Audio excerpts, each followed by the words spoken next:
नमस्कार, मैं हूं शरद द्विवेदी और हमारी खास पेशकश किसकी दिल्ली में आपका स्वागत है। जी हां, तो सबसे बड़ा सवाल यही है कि क्या बीजेपी चंद महीनों में ही हैट्रिक बनाने की दहलीज पर खड़ी है। यानी पहले हरियाणा, फिर महाराष्ट्र और अब दिल्ली। अगर दिल्ली बीजेपी जीतती है तो ये उसकी चंद महीनों में ही 3 महत्वपूर्ण राज्यों में जीत की हैट्रिक होगी और ये उसको देश की राजनीति में एक अलग दर्जा प्रदान करेगी। और इसी के साथ बीजेपी पूरी तरह से, हम कह सकते हैं कि लोकसभा चुनाव में जो अपेक्षित सफलता उसे नहीं मिली, उससे उबरती हुई भी नजर आएगी। हालांकि कई गंभीर आरोप लगे हैं। राहुल गांधी दावा कर रहे हैं कि महाराष्ट्र में लाखों की संख्या में मतदाता जोड़े गए, उससे परिणाम बदले गए और चुनाव के नतीजे दिल्ली में आने के ठीक एक दिन पहले यानी आज आम आदमी पार्टी का गंभीर आरोप है कि ऑपरेशन लोटस की तैयारी है और 15-15 करोड़ का ऑफर उसके विधायकों तक पहुंचा है। और यही वजह रही कि केजरीवाल जी ने दिल्ली में एक इमरजेंसी मीटिंग बुलाई और अपने 70 प्रत्याशियों के साथ वो बैठे हैं। जो अंदर की कहानी, एग्जिट पोल कह रहे हैं बीजेपी, एक दो एग्जिट पोल के अनुमान आम आदमी पार्टी की तरफ हैं। ऐसा नहीं है कि इतिहास में हमेशा एग्जिट पोल सही साबित हुए हैं, लेकिन अधिकतर उनके अनुमान सच की तरफ हैं। तो कुल मिलाकर मुकाबला कांटे का तो बताया जा रहा है, लेकिन एग्जिट पोल कह रहा है कि बीजेपी। इससे पहले कि हम इस पर चर्चा और डिबेट की तरफ बढ़ें, पहले देखते हैं ये रिपोर्ट।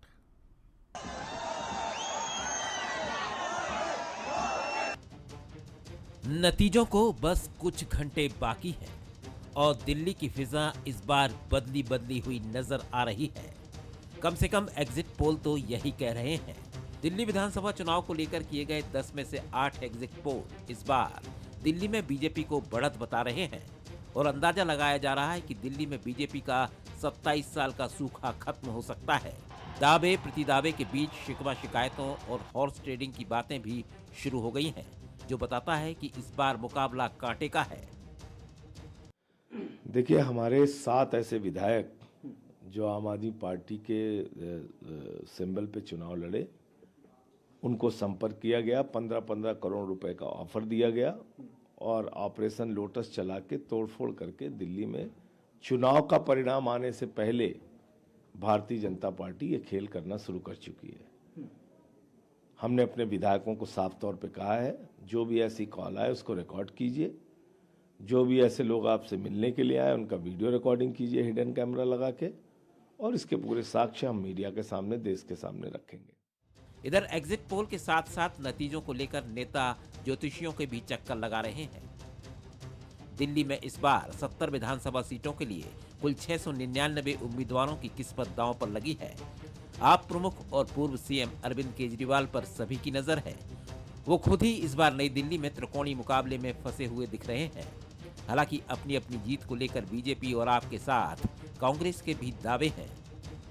जैसा एग्जिट पोल आ रहा है, मेरा पूरा विश्वास है कि कल का दिन ये आम आदमी पार्टी जो आपदा बन चुकी है वो चली जाएगी।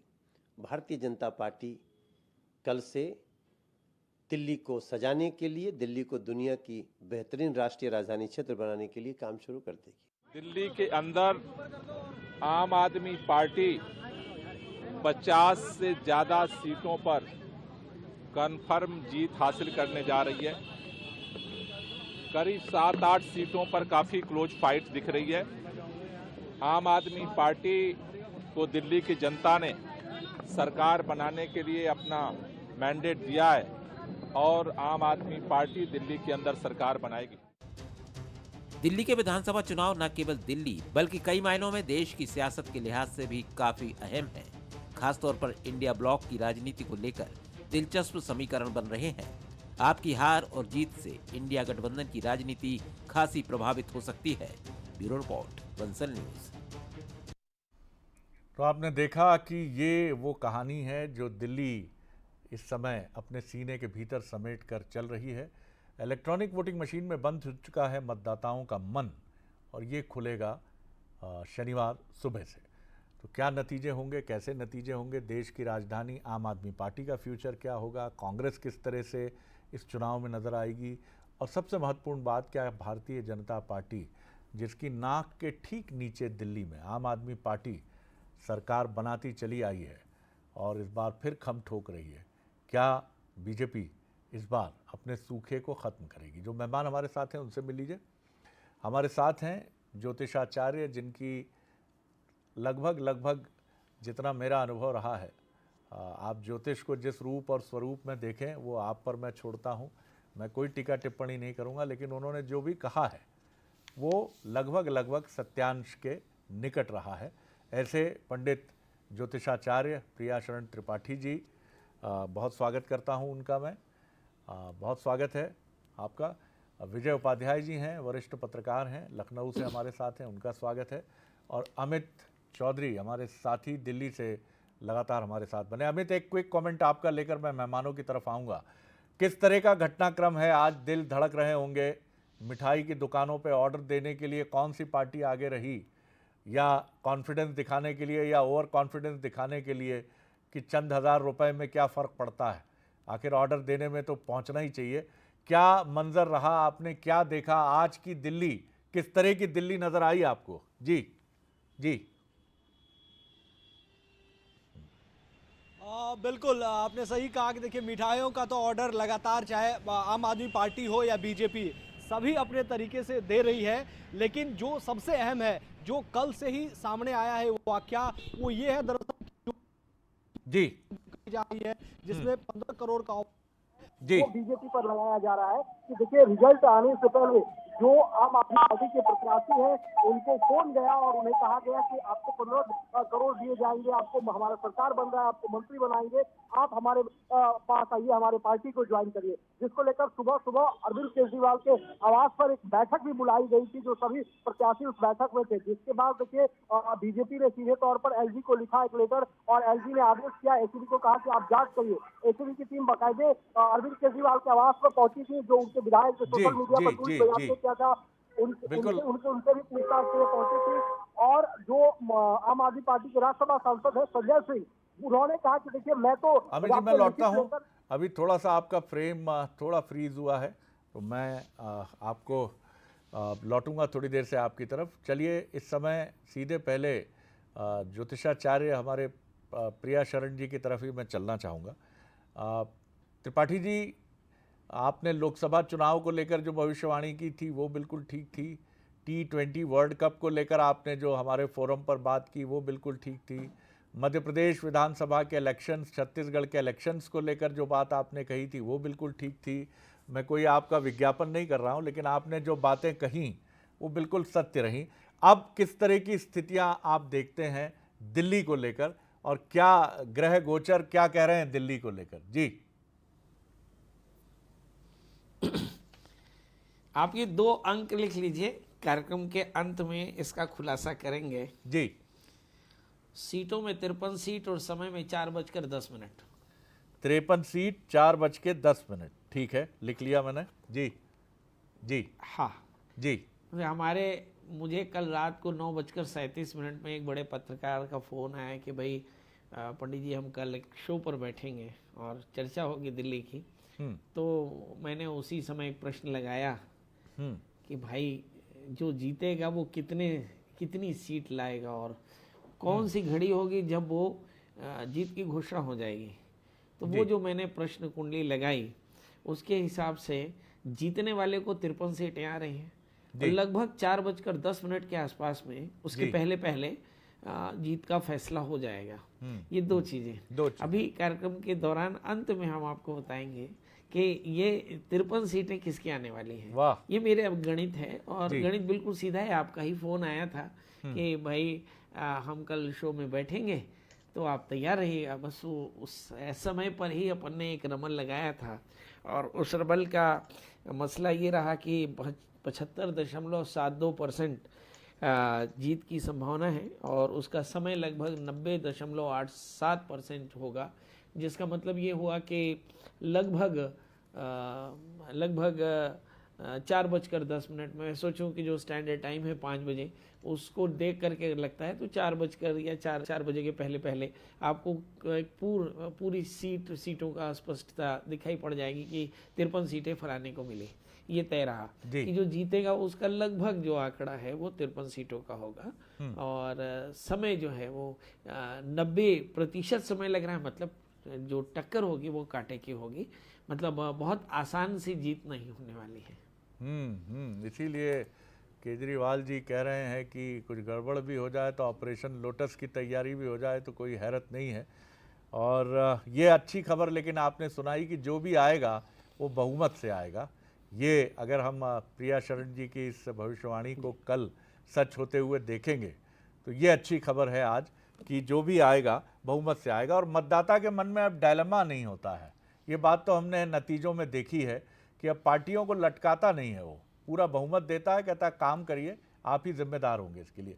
उपाध्याय साहब, आप कैसे देखते हैं इस टक्कर को?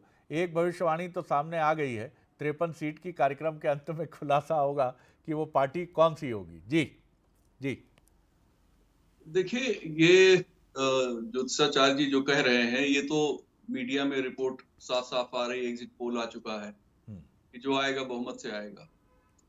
तो इसमें नई बात तो कुछ है नहीं, न ग्रह नक्षत्रों का कोई हेर फेर बता रहे हैं। किस मुहूर्त में मतदान शुरू हुआ था, किस मुहूर्त में पर्चा भरना शुरू हुआ था, इसका कोई डिटेल तो ज्योतिषाचार्य जी ने दिया नहीं, वो किसके हक में जाए। लेकिन जो चीजें दिख रही हैं कि एक तो आम आदमी पार्टी की जो विशिष्टता थी, जो उसका एक्स फैक्टर था कि वो आम राजनीतिक दल नहीं है, खास राजनीतिक दल है, व्यवस्था बदलने के लिए है, नए तरीके की राजनीति करने के लिए है, लोगों को भलाई करने के लिए है, राजनीति में भ्रष्टाचार नहीं करने वाले लोग हैं। तमाम बातें इस तरह की कही गई 2013 में जब अन्ना आंदोलन हुआ था। और जो ब्रांड वैल्यू उन्होंने गेन की थी वो इस चुनाव में खत्म हो चुकी है, क्योंकि सीएजी की रिपोर्ट में भी आ गया कि भ्रष्टाचार हुआ है, तमाम और दूसरे एलिगेशन, और फिर तमाम वो बातें जो उन लोगों ने कहा था कि मैं नहीं करूंगा, कि मेरे बच्चे राजनीति नहीं करेंगे, कोई भ्रष्टाचार का आरोप लगते ही इस्तीफा दे देगा मुख्यमंत्री, तमाम वो सारी चीजों पे ये खरे नहीं उतरे। तो अब जनता, दिल्ली की जनता के लिए आम आदमी पार्टी एक ऐसी ही पार्टी है जो बाकी पार्टियां हैं, यानी जो उनका एक्स फैक्टर था वो खत्म हो चुका है। इसलिए ये चुनाव उनके लिए सबसे बड़ी चुनौती है। आम आदमी पार्टी के ज्यादातर नेताओं के चेहरे उतरे हुए हैं, उनमें वो तेज नहीं है जो दिखाई देता है, 2020 जैसा माहौल भी नहीं दिखाई देता है। तो एक टफ फाइट की सिचुएशन है। जनता ने क्या मैंडेट दिया है, सर्वे क्या कह रहे हैं, इसमें अगर दोनों को जोड़कर देखा जाए तो कुछ साफ स्थिति नहीं आती। एक एग्जिट पोल कहता है कि इन्होंने आम आदमी पार्टी को वोट दिया है, मध्यम वर्ग ने भाजपा को वोट दिया है। तो एक तो वो 11 सीटें जो मुस्लिम बाहुल हैं वो बहुत इंपॉर्टेंट है। दूसरा, वो सीटें इंपॉर्टेंट है जहां पे उन लोगों की संख्या ज्यादा है या उन मतदाताओं की आबादी ज्यादा है जो फ्रीबीज। जी मैं लौटता हूं उपाध्याय जी, मैं लौटता हूं आपकी तरफ। अमित, एक बड़ा महत्वपूर्ण सवाल ये है कि जिस तरह से हमने बॉलीवुड की और दक्षिण भारत की फिल्मों में देखा है, अब मतदाता भी बड़ा प्रैक्टिकल है। अब मतदाता भी क्या ये कहता है क्या कि अपन को चलेगा तो वही चलेगा जो अपना सारा मांग पूरा करने का, जिसका केजरीवाल जो देता है, अगर बीजेपी भी वही देगा ना तो अपन को सब चलेगा, कोई लफड़ा नहीं मांगता। अपन को चाहिए फ्री बिजली, अपना लाडली बहना टाइप योजना चलेगा, अपने बच्चों के लिए अच्छा क्लिनिक चाहिए, स्कूल चाहिए। तो क्या ये चीज़ पानी चाहिए, क्या ये सारी चीज़ें बीजेपी ने इस बार बिठा दी हैं मतदाता के मन में कि केजरीवाल अगर अच्छे हैं तो हम में क्या बुराई है, आइए ना हमारी तरफ, हम भी तो वही देंगे जो केजरीवाल दे रहे हैं। जी जी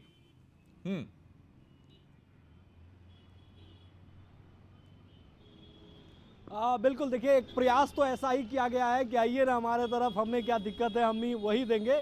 लेकिन सवाल ये है कि केजरीवाल लगातार देता आ रहा है और भाजपा अब वादा की है कि भाई देखिए अब हम भी इस चीज़ को देंगे, आप हमारे पास आइए, और एडिशनल कुछ चीज़ें भी ऐड किया गया है कि हम ये भी आपको देंगे अगर हमारे तरफ आते हैं तो। देखना ये होगा कि जो 45% जो यहाँ पर वोट बैंक है, खासकर वो लोअर मिडिल क्लास का वोट है यहाँ पर खासकर, तो वो खासकर जो केजरीवाल का वोटर माना जाता है, लोअर मिडिल क्लास, जिनको पानी बिजली मुफ्त चाहिए, हमको फ्री ऑफ कॉस्ट, बिजली में पैसा ना देना पड़े, बस में महिलाएं अगर सफ़र करें तो उसमें पैसा ना देना पड़े, ये 45% इसकी आबादी है। तो उसमें से देखना होगा कि कितना कट के बीजेपी की तरफ आता है। लेकिन सवाल फिर वही है कि जो बीजेपी वादा की है इस पर लोगों का कितना भरोसा होता है। इसका फैसला तो अब कल सुबह ही हो पाएगा कि बीजेपी पर कितना भरोसा जो 45% खासकर ये लोअर मिडिल क्लास दिल्ली में है वो कितना कर रही है। बिल्कुल सही है। और इसमें क्या उस पीढ़ी का भी योगदान है, जो युवा पीढ़ी है जो फर्स्ट टाइम वोट कर रही है और वो कह रही है कि मम्मी पापा से भी कह रही है कि भैया थोड़ा परिवर्तन भी तो करो, देखते हैं क्या होता है। बहुत सारी चीज़ें हैं, जैसा विजय जी ने कहा कि मुस्लिम वोटर्स का एरिया है, फिर वहाँ दिल्ली में 20% वोटर्स ऐसे हैं जो लोकसभा में बीजेपी की तरफ जाते हैं, यानी नेशनलिस्ट मोड पे जाते हैं, और विधानसभा चुनाव में केजरीवाल की तरफ जाते हैं। अगर बीजेपी इन विधानसभा चुनाव में भी, क्योंकि ये बहुत चतुर मतदाता है, इनको ज़्यादा से ज़्यादा चाहिए, लोकसभा में बीजेपी फिट है और विधानसभा में आप इसी से अंदाज़ा लगा सकते हैं मतदाता बाबू कितने समझदार हैं कि उनको आम आदमी पार्टी चाहिए विधानसभा चुनाव, यानी उनकी कोई पॉलिटिकल आइडियोलॉजी नहीं है। बहरहाल एक बार फिर प्रिया शरण जी की तरफ चलूँगा। प्रिया शरण जी, मैं भी चाहूँगा कि ये रहस्य और रोमांच बरकरार रहे कार्यक्रम के अंत तक की वो 53 सीटें लाने वाली पार्टी कौन सी है। हम उसकी तरफ अभी नहीं बात करेंगे, लेकिन ये जो भी पार्टी होगी वो पार्टी थोड़ा सा कुछ इस तरह का अगल बगल पहुंचने का हिंट दीजिए, क्योंकि बहुत सारे लोग इस समय जो देख रहे हैं प्रोग्राम वो अनुमान लगा रहे होंगे। देखो त्रिपाठी जी बोल दिए ये आम आदमी पार्टी आ रही है, देखो 53 सीट से ऊपर तो उसी का स्टैक है। कुछ कह रहे होंगे नहीं चल गया मोदी का जादू और आ गई बीजेपी। जी क्या फैक्टर्स आप देख रहे हैं? जी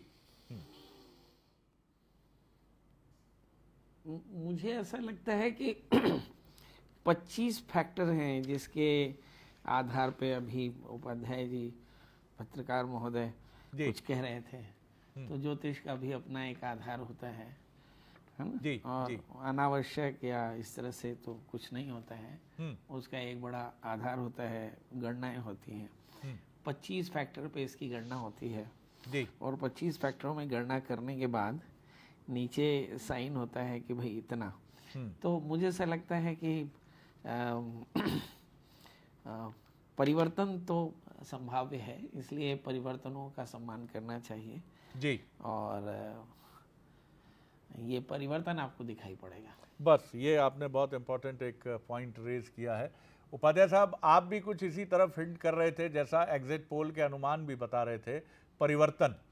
अब ये परिवर्तन अगर होता है तो इसका कारण क्या देखते हैं आप? ठीक है, भ्रष्टाचार के आरोपों ने छवि को धूमिल किया, तमाम बिंदु भी उठे, और दिल्ली की जनता शायद इससे भी तंग आ गई कि कहीं मामला एलजी के पास अटक रहा है, सफाई के इशू को लेकर दिक्कतें हो रही हैं। उनको ऐसा लग रहा है कि छोड़ो भैया, इससे अच्छा एक ऐसी पार्टी को दो जिससे झंझट तो नहीं होगी, क्योंकि मतदाता को अपने हित सबसे ज्यादा प्यारे हैं। जी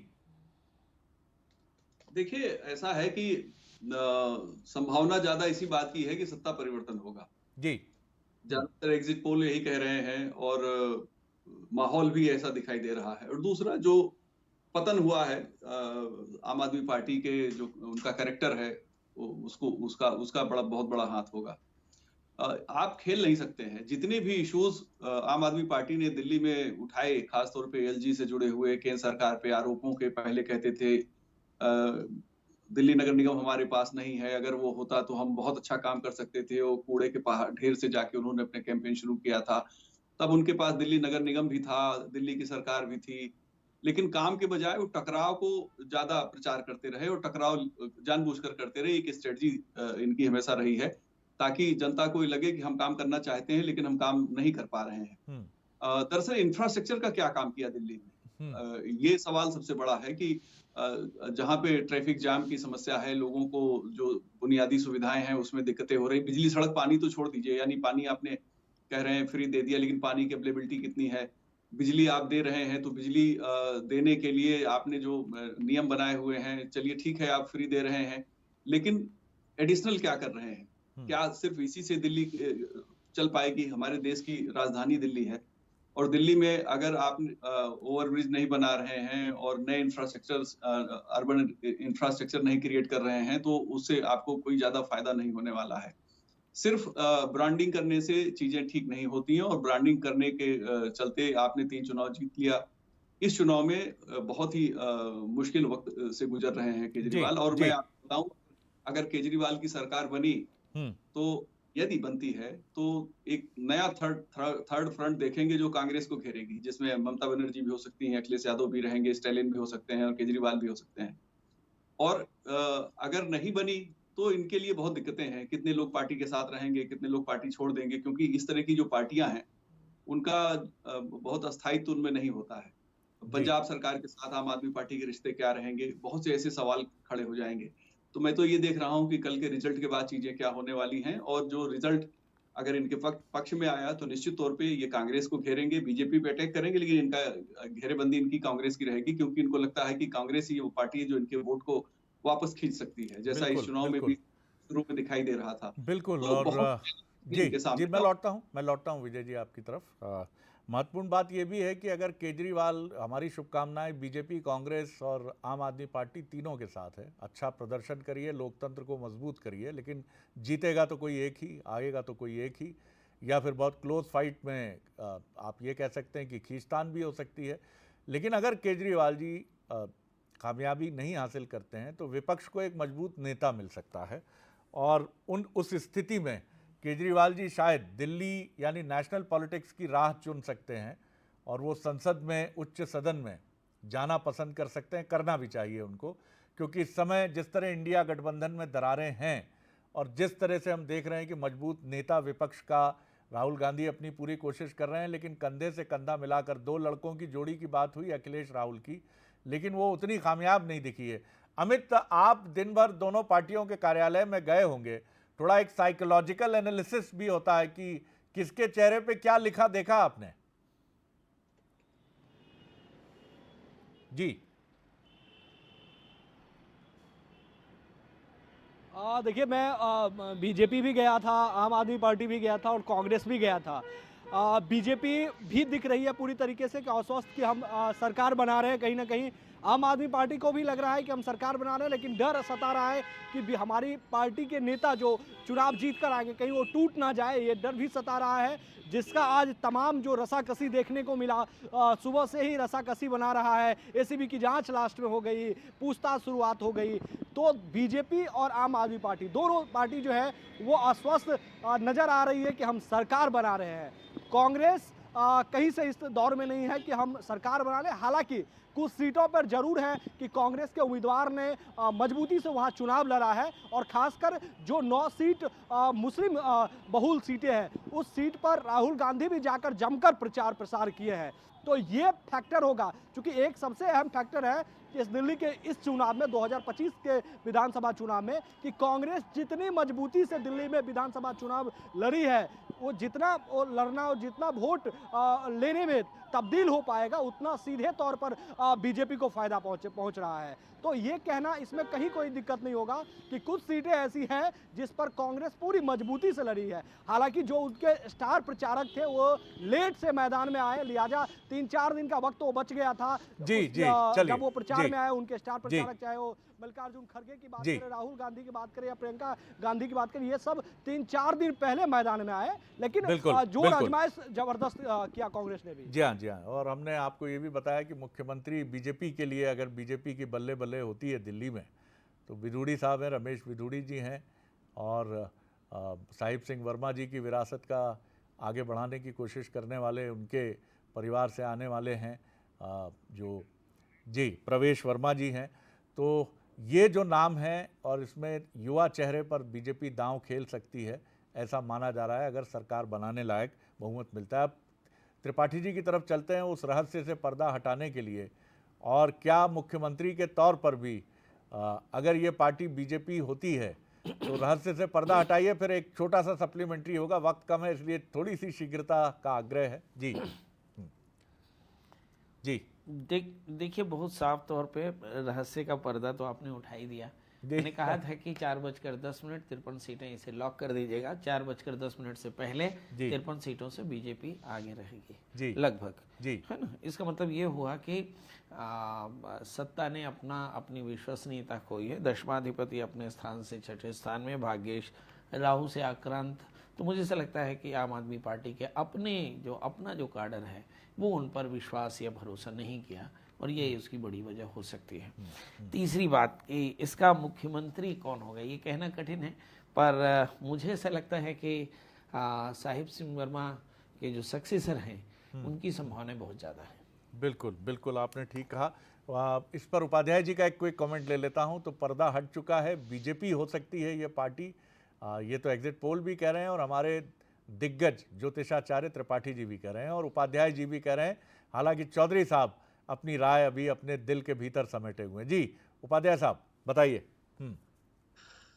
नहीं, सवाल आपका मैं सुन नहीं पाया पूरा। बस यही, मुख्यमंत्री के लिए क्या आप भी सहमत हैं कि प्रवेश वर्मा अगर बीजेपी उभरती है बहुमत की पार्टी के तौर पर तो सबसे हाँ, मैं समझ गया। देखिए, ऐसा लगता तो है, लेकिन बीजेपी हमेशा चौंकाती है। मध्य प्रदेश की स्थिति देख लीजिए, राजस्थान में देख लीजिए, उत्तर प्रदेश में 2017 में देख लीजिए, तो और छत्तीसगढ़ में देख लीजिए, तो मुख्यमंत्री कौन होगा ये अंदाजा लगाना बड़ा डिफिकल्ट है। कई बार चर्चित चेहरे पीछे रह जाते हैं, गुमनाम नए आता हूं त्रिपाठी साहब, आता हूं जी जी गुमनाम चेहरे जो है उनको जिम्मेदारी सौंप दी जाती है। तो दिल्ली में भी ऐसा सरप्राइज हो सकता है यदि बीजेपी का बहुमत आया तो कोई जरूरी नहीं कि प्रवेश वर्मा ही बने या कोई चर्चित चेहरा ही बने। कोई बिल्कुल ऐसा बिल्कुल बिल्कुल बिल्कुल, आपने ठीक कहा। और एक नाम हम शायद अभी भले ही वो रेस में ना हो, लेकिन आपने कहा चौंकाने वाला, और वो नाम सतीश उपाध्याय जी का भी है, जो दिल्ली प्रदेश के अध्यक्ष रह चुके हैं और सीनियर लीडर हैं। मध्य प्रदेश के प्रभारी भी, उप प्रभारी भी है, वो डिप्टी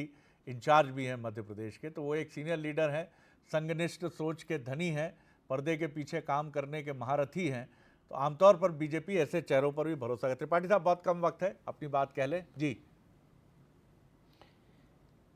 देखिए, जो जीत की कुंडली बनी है उसमें मंगल दशम स्थान पे बैठा है जी। आप जितने भी मुख्यमंत्री के चेहरे हैं उस पे देखिए, आक्रामकता जिसमें सबसे ज्यादा होगी वो मुख्यमंत्री होगा। जी जी जी जी जी, यह आपने बहुत महत्वपूर्ण हिंट दिया है। और निश्चित तौर पर वर्मा जी अगर आक्रामकता की बात करें तो कहा भी जाता है कि आक्रामक होते हैं जिस वो कम्युनिटी से आते हैं। सतीश उपाध्याय जी भी आक्रामक हैं और विधूड़ी जी के बारे में मैं बहुत अधिक टिप्पणी नहीं कर पाऊंगा, लेकिन फिर भी ये एक महत्वपूर्ण हिंट है कि मंगल का प्रभाव है, दशमेश है वो। तो जो भी मुख्यमंत्री बनेगा वो आक्रामक होगा। केजरीवाल जी भी आक्रामक तो हैं ही। तो चलिए, बहुत शुभकामनाएं देते हैं तीनों ही पार्टियों को कि अच्छा प्रदर्शन हो। और कल एक बार फिर हम जुड़ेंगे, त्रिपाठी जी भी हमारे साथ रहेंगे थोड़ी देर के लिए, उपाध्याय साहब को भी जोड़ेंगे और अमित जी तो दिन भर सक्रिय रहेंगे दिल्ली में। आप तीनों मेहमानों का बहुत बहुत धन्यवाद। तो चलिए, एग्जिट पोल के ही अनुमानों को आगे बढ़ा रहा है एस्ट्रो पोल। हमारे दिग्गज और जिनकी लगभग 95% से अधिक भविष्यवाणियां, मैं 100% कह सकता हूं, हमारे फोरम पर ठीक साबित हुई हैं। ज्योतिषाचार्य प्रिया शरण त्रिपाठी जी का कहना है, दावा है कि दिल्ली में बीजेपी सरकार बनाने जा रही है। 4:10 पर शनिवार को तस्वीर साफ होगी। 53 सीटों का अनुमान वो अपने एस्ट्रो पोल यानी ज्योतिषी अनुमान से लगाते हैं। पत्रकारों का भी अनुमान यही कह रहा है और एग्जिट पोल भी यही कह रहा है। लेकिन देखते हैं दिल्ली के दिल में क्या छिपा है। मुझे दीजिए इजाज़त, नमस्कार।